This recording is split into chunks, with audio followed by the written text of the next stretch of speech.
Sagittarius, sit still for a moment because someone has just arrived and I want to describe them to you exactly as I feel them. There is a presence gathering close to you right now, and it is not a stranger. It carries the particular warmth of someone who once belonged to you, someone whose hands you would recognize even in the dark, someone who has already crossed to the other side of this life and yet has not stopped watching over the shape of yours. I feel the temperature in the room change as they come near. This is not the beginning of a lesson. This is the beginning of a message. And here in this quiet corner of Spiritual Light Tarot, I am only the one holding the door open so that message can reach you the way it was always meant to. Let me tell you what this presence feels like before I tell you what they bring. Because the feeling is the first part of the truth. There is nothing sharp about them. There is no shadow trailing behind them, no cold breath at the back of your neck, nothing that asks you to be afraid. What I sense instead is patience. The enormous, unhurried patience of someone who has all the time there ever was and has chosen to spend a portion of it standing beside you. They arrive the way an old relative used to arrive at a doorway, filling it quietly, waiting to be noticed, holding something behind their back that they have been saving for exactly this moment.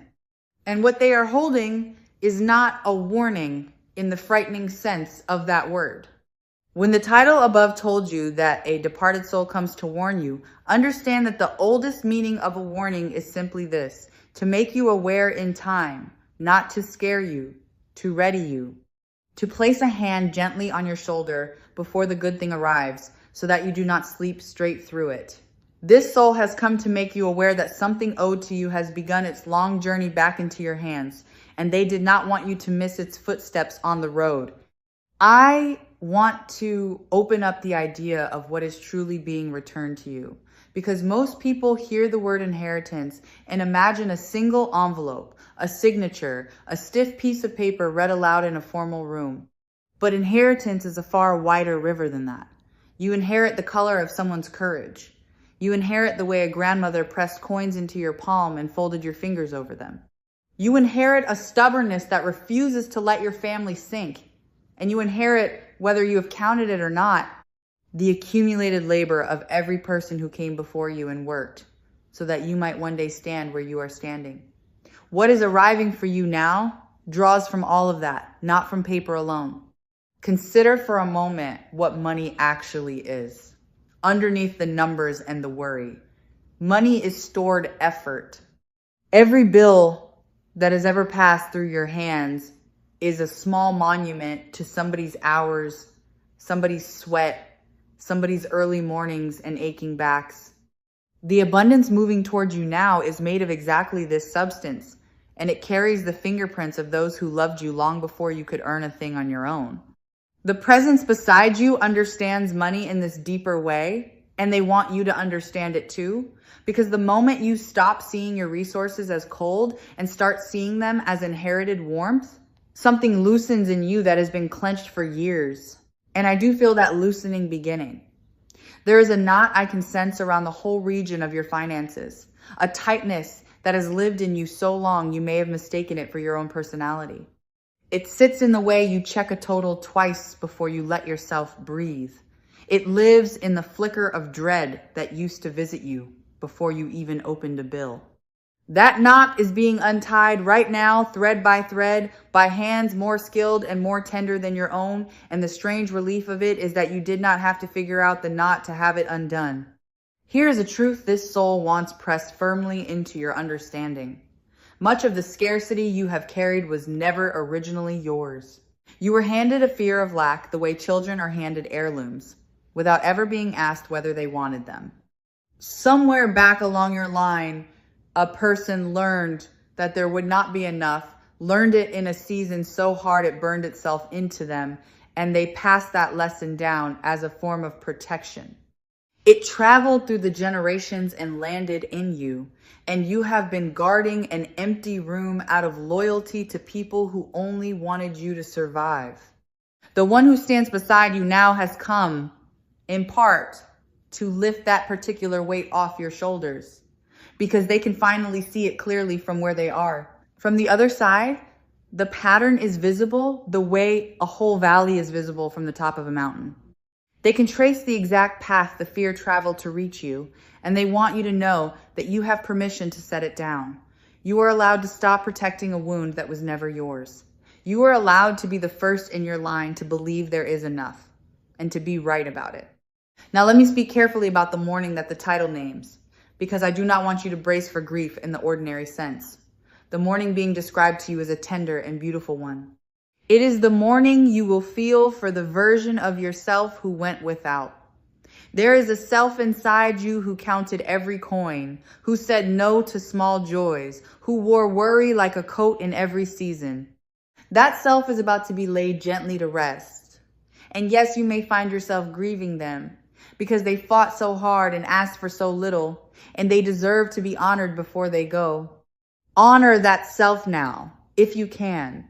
Picture the one inside you who stretched a small amount across a long month, who made something from almost nothing, who kept the household breathing on willpower alone. That person was not weak.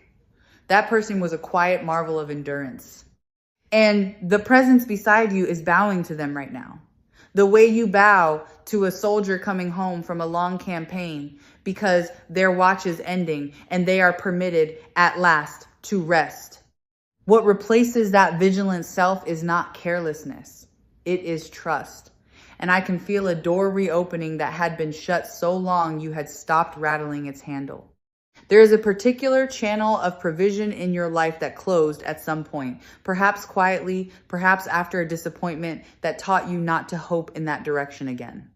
The soul near you is placing a hand flat against that door, and it is swinging open once more, and light is coming through the gap in a way you have not felt in a very long while. Pay attention to the unexpected, because that is the terrain where this abundance likes to travel. What is arriving for you rarely comes down the road you have been staring at. It tends to slip in through a side path you were not guarding, an opportunity that seems minor at first glance, a conversation that turns unexpectedly generous, a thing you had written off as finished that suddenly stirs back to life. The presence beside you is smiling at this because they know how often you have exhausted yourself watching the front gate while the gift was already climbing over the garden wall. You will notice something curious as this shift takes hold. You will begin to feel found by money rather than perpetually chasing it. For so long you have run toward provision the way a person runs after a bus that keeps pulling away, breath ragged, always a step behind. That exhausting posture is being reversed. Instead of you pursuing, things will begin to arrive at you, to seek you out, to find your address on their own. The soul standing near wants you to feel the deep rest in that reversal, the way your whole body softens when you no longer have to sprint. You may wonder why this is reaching you now and not in one of the harder seasons behind you, when the need felt sharper and the nights felt longer. The answer is a tender one. You were not ready then, and not because you were unworthy, but because a gift given too early can wound the very one who receives it. Had abundance arrived in the depth of your old fear, you might have clutched it in a panic or spent it in dread or given it all away to quiet an anxiety that would only have returned by morning. You needed to become a vessel that could hold water without cracking under the weight of it. And you have become exactly that, quietly, through everything you endured. The seasons you resented most were the ones shaping your hands into something strong enough to carry what is coming. The timing was never a punishment. It was a preparation, and it is finally complete.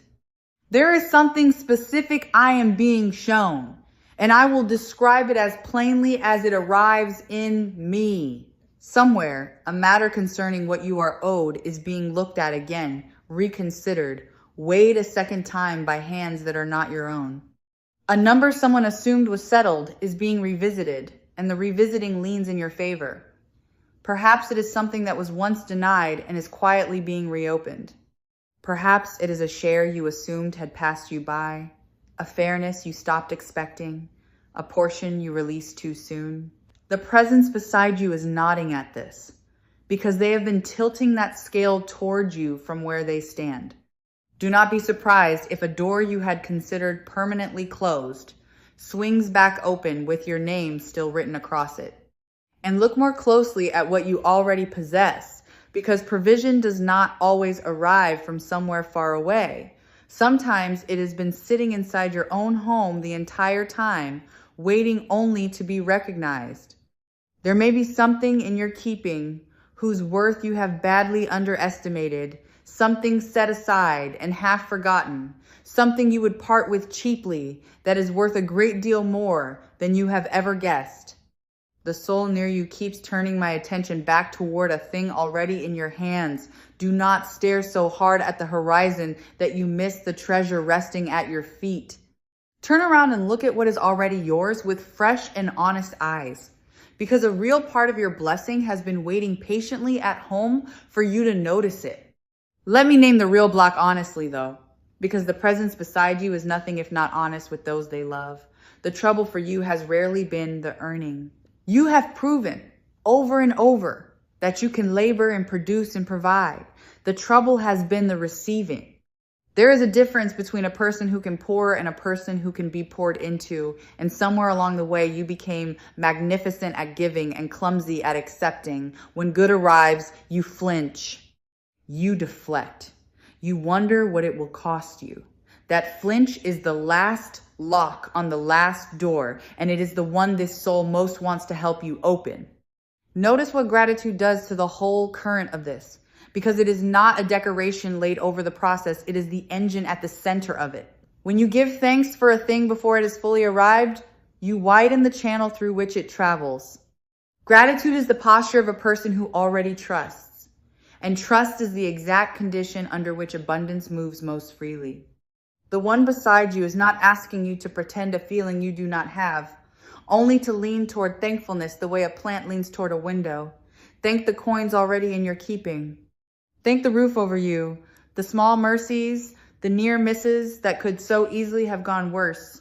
Every thanks you offer clears another inch of the pipe, and the water moves faster for it. There is one more thing quietly clogging that channel, and I name it with gentleness because it is common and human and nothing to be ashamed of. Somewhere in you, there may live a low, private resentment toward those who seem to have more, who never had to count, who move through the world without the weight you carried on your back. That resentment can feel like justice, but it works like a kink in a garden hose. It is very hard to receive from a river you secretly resent. The soul beside you invites you to release that particular ache, not for the sake of anyone who wronged you, but purely to unblock your own supply. Let others have had their ease. Yours is arriving now, and it will flow more freely the instant you loosen your grip on the grudge. And forgive yourself too, for the choices about money that did not go the way you had hoped. There may be a decision you have replayed 100 times in the dark, a chance you feel you squandered, a risk that did not reward you, a kindness that was never returned. You have been paying interest on that regret for years, and the presence beside you wants the account finally closed. You did the best you could with the understanding you had at the time, and no one does better than that. Self-blame is not a virtue, and it is not a payment that settles anything. It is only one more lock on the same door. Set down the ledger of your own mistakes and feel how much lighter your open hands become the moment you are no longer carrying it. So I want to show you a small gesture that carries a large meaning. Imagine, right now, opening your hands, not clenching them around what little you have, not holding them out to beg, but simply opening them, palms turned upward, the way you would hold them if someone were about to place something precious there and you wanted to be ready. That single posture rewires everything. It tells the universe, and it tells the one standing beside you, that you have decided to stop guarding an empty room and started preparing a welcome. Hold that openness. It matters more than any strategy. This is the heart of what Spiritual Light Tarot came near to say to you today, and I want you to feel how personal it is. You are not being asked to become someone new to deserve abundance. You are being asked to become soft enough to catch it. The one who has crossed over is not disappointed in the person you have been. They are proud of you, achingly proud. And their message is not correction, but invitation. Come and receive. Come and be filled. You have carried others long enough. Let me be precise about the texture of what is arriving, because I do not want your imagination to run only toward wild fantasies that leave you disappointed by anything ordinary. What I feel coming toward you is not primarily a single dazzling windfall, though I will not rule such a thing out. What I feel, more steadily and more reliably, is solvency, breathing room. The particular and underrated luxury of a month that ends with something left over. The shift from surviving to steadying. That may sound quieter than a fortune, but anyone who has lived without it knows it is worth more than gold. There is a weight I can feel beginning to lift, and it has to do with something you have owed or something that has pressed down on you like a hand between the shoulder blades. I do not sense this burden vanishing in an instant, but I sense it lightening, growing more manageable, becoming a thing you can carry upright instead of hunched. The relief of that is difficult to describe to someone who has never felt it, but you will know it the moment it begins, because you will notice yourself standing taller without deciding to. And there is a dignity in what is coming that I want to make sure you do not overlook. Enough is not a small thing. Enough is a kind of sovereignty. When a person no longer has to calculate every gesture of generosity, no longer has to decline invitations out of quiet shame, no longer has to perform a smile while the arithmetic runs frantic behind their eyes, that person is restored to their full height. The abundance moving towards you is not only in your accounts, it is in your posture, your voice, the way you will soon be able to say yes to things without a shadow crossing your face. There is a particular kind of rest that only security can buy, and I want you to feel it moving toward your body as much as toward your accounts. Think of the way your shoulders have lived up somewhere near your ears, the way your jaw has quietly clenched at the sight of certain envelopes, the way a part of you has stayed braced even in sleep, always half ready to solve a problem that never fully let you go. That bracing is about to ease. When the ground beneath your provision feels solid at last, the deepest part of you finally believes it is allowed to soften. The presence beside you longs to watch you unclench, to watch you sleep an entire night through without the arithmetic running behind your eyes, to see the long tension leave a frame that has carried far more than its fair share for far too long. I want to tell you how much of this will arrive through people, because provision loves to travel by way of human hands. Someone is going to remember you. Someone is going to settle a thing that has been unsettled between you for a long time. Someone in a position to open a door is going to think of your name at exactly the right moment, and they will not fully understand why they thought of you, but the soul beside you understands, because they have been whispering your name across the veil into the ears of the living. Be gracious when it comes. Let people be the river the blessing flows through. Let me tell you more about the one who has come, because I feel the shape of their character more clearly now. This is an elder energy, seasoned and steady, someone who understood the true weight of a hard-earned coin, someone whose hands knew honest work. I feel a person who was not handed things, who built whatever they built slowly and by their own effort, who knew the exact value of a single day's labor and never confused it with anything cheaper. They are no stranger to struggle, and that is precisely why their message about your abundance carries such quiet authority. They are not promising you something they never understood themselves. They are handing down something they earned, and they want you to receive it without the guilt they may once have carried in their own tired hands. You may find an old phrase rising up in you in the days that follow. Something this person used to say, a small saying they repeated about getting by, or making do, or the way things have of working themselves out in the end. If such a phrase surfaces, do not brush it aside as ordinary memory. It is a signature. It is the way they let you know the message is truly theirs and not a thing your longing invented. Listen for their particular voice inside the plainest moments of your ordinary hours, and when you hear it rise, understand that you are being reassured across a distance that only love has ever managed to cross. There is something the departed want you to understand about the purpose of all this, and it changes the whole meaning of receiving it. Money that only pools and stagnates begins to rot the spirit of the one who hoards it. But money that moves, that circulates, that passes through your open hands on its way to bless others, keeps you clean and keeps you flowing. The abundance arriving for you is not meant to end with you. You are being made into a channel, not a reservoir. And the more freely it moves through you, the more freely it will move toward you. This is the ancient economy the ancestors have always known. There is someone you love whom you have long wished you could help and simply could not.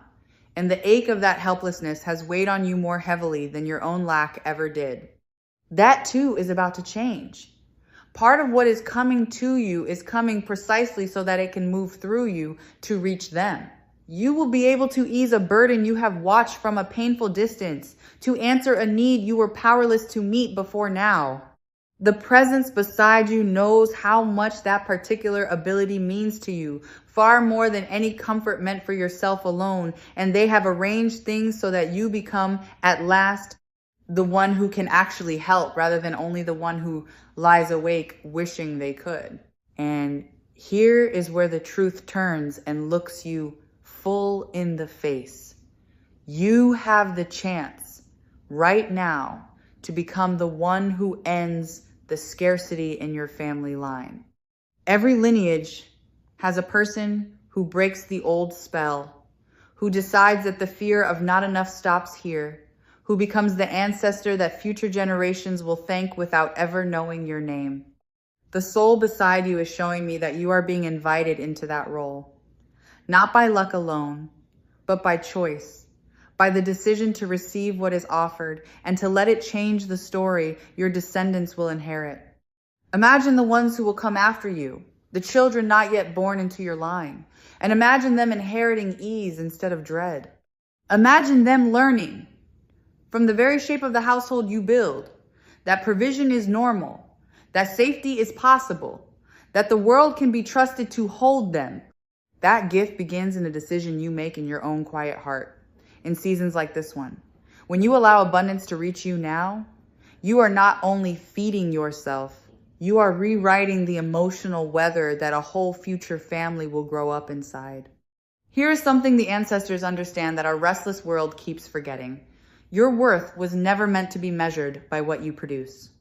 You have been taught, perhaps without anyone ever saying it aloud, that you must earn the right to be provided for, that rest must always be justified, that a day without visible output is a day you did not quite deserve to be fed. The presence beside you rejects that idea entirely. You are worthy of provision on the days you accomplish great things, and equally on the days you accomplish nothing at all. The abundance arriving for you is not a wage paid out for good behavior. It is closer to a birthright, and a birthright is not earned by effort. It is simply, at last, claimed by the one it always belonged to. And with that understanding comes the quiet ending of a long habit of comparison. You have measured yourself in weaker moments against the visible wealth of others, against the ease you imagined behind their walls, against a scoreboard that was never accurate to begin with. So much of what looks like abundance from the outside is hollow within, and so much of what looks modest is quietly and deeply rich. The soul beside you asks you to stop keeping score against strangers whose full stories you will never know. Your provision is being cut to fit your particular life, your true needs, your own real peace. Measure it against your own yesterday, and never against anyone else's carefully arranged today. But none of that outer arrival can fully land until an inner permission is granted, and only you can grant it. Somewhere deep in you there may still live a small voice that insists you are not the kind of person good things happen to, that abundance is for others, that you should not get your hopes up. The one who has crossed over is standing directly in front of that voice now, gently, and telling it that it is wrong. You are precisely the kind of person good things happen to. You always were. The door was never locked from the outside. It was only ever waiting for your hand. You may begin to notice small confirmations gathering around you, and I want you to trust them rather than dismiss them. A coin appearing where no coin should be. A total that comes back smaller than you feared. A sum that returns to you from a direction you had forgotten. An echo, a doubling, a small mercy that seems too neat to be chance. These are not accidents. They are the soul beside you, leaving little tokens along your path the way a parent leaves notes for a child, small proofs that they are near and that the larger promise is real. You should know that the reason this presence can reach you at all right now is that something within you has recently softened. There was a time, perhaps not so long ago, when your heart was so armored against disappointment that no message could have found its way through, when hope itself felt too dangerous a thing to hold in your hands. Something has changed in you. A small crack of willingness has opened, a quiet readiness to believe that things might truly turn. That willingness is the exact doorway the departed have been waiting for all this while. You opened it yourself, without perhaps even noticing the moment you did, and through it they have finally been able to reach you with everything they carried across to say. Feel, if you can, the pride radiating from the presence at your side, because it is enormous. They have watched you when you thought no one was watching. They saw you keep going on the nights you wanted to stop. They saw the private acts of strength that no one ever applauded, the times you gave from an empty cup and did not complain. From where they stand, you are not a person who failed to accumulate. You are a person who survived what should have broken them, and they are prouder of that survival than of any fortune you could name. So let me give you a permission that many people wait their whole lives to be given. You are allowed to want more. Wanting more is not greed, and it is not betrayal, and it is not a sign that you are ungrateful for what you have. Desire is simply the soul reaching toward a larger life, and there is nothing shameful in a plant turning toward the sun. The one beside you does not want you shrinking yourself to seem humble. They want you expanding to your full and honest size, wanting what you want out loud, and trusting that the wanting itself is holy. When the first of it arrives, I want to prepare you for a subtle test, and I mean the word test in the kindest possible sense. Your old reflex, honed sharp across the lean years, may be to give it all away at once, to spend it before you can enjoy it, to quiet the strange discomfort of finally having something by emptying your hands as fast as you can manage.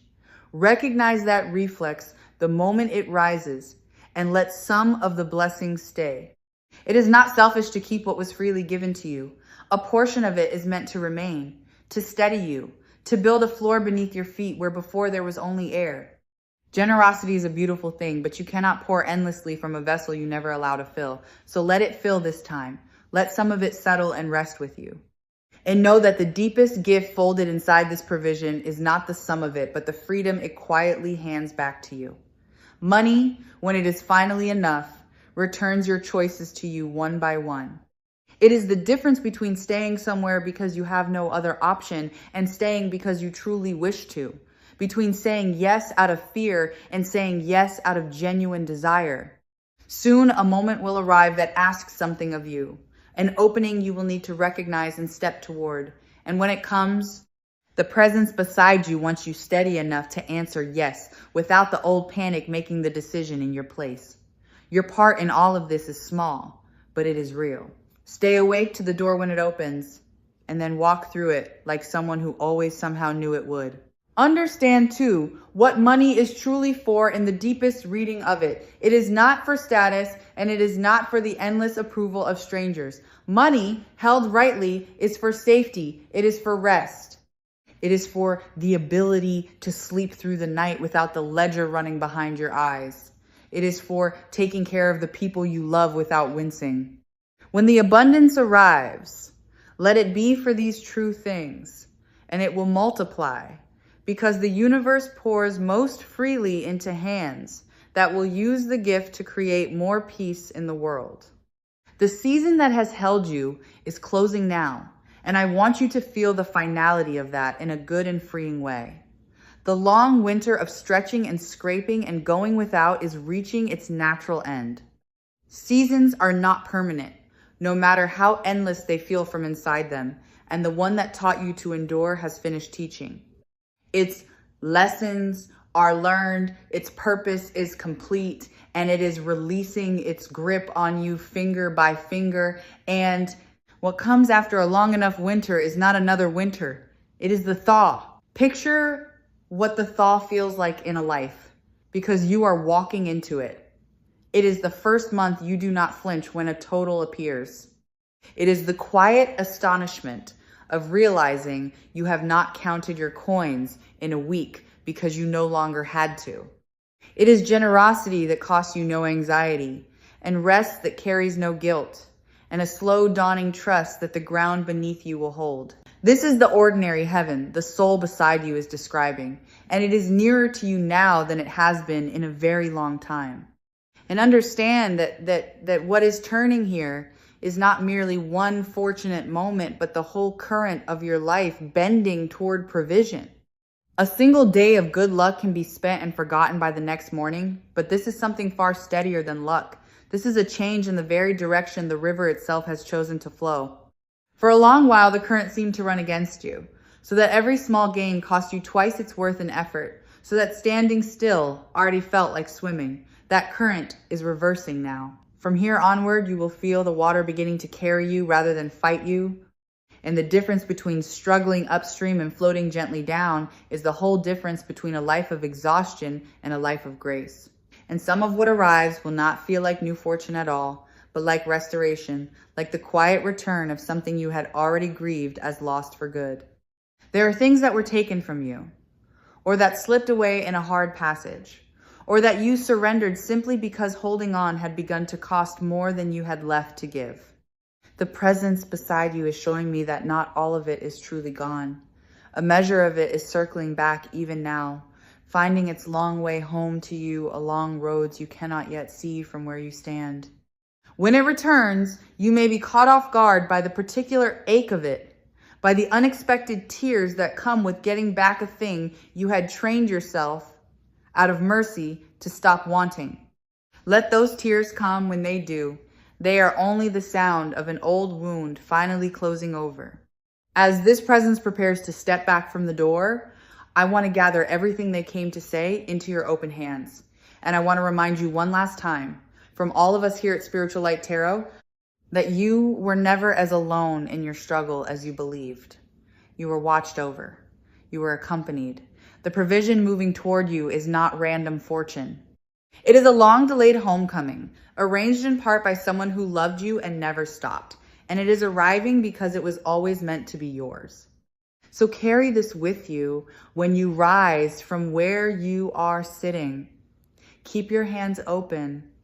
Honor the self who went without, and then let that self rest. Receive what comes to you without flinching, and let it flow through you toward others so that it never grows stale. Become the one who ends the old fear in your family, and become, for the ones who follow, the ancestor of ease. The departed soul beside you bows to you now and steps back and leaves you with a single certainty pressed warm against your heart. What is owed to you is coming home, and you are finally fully ready to receive it.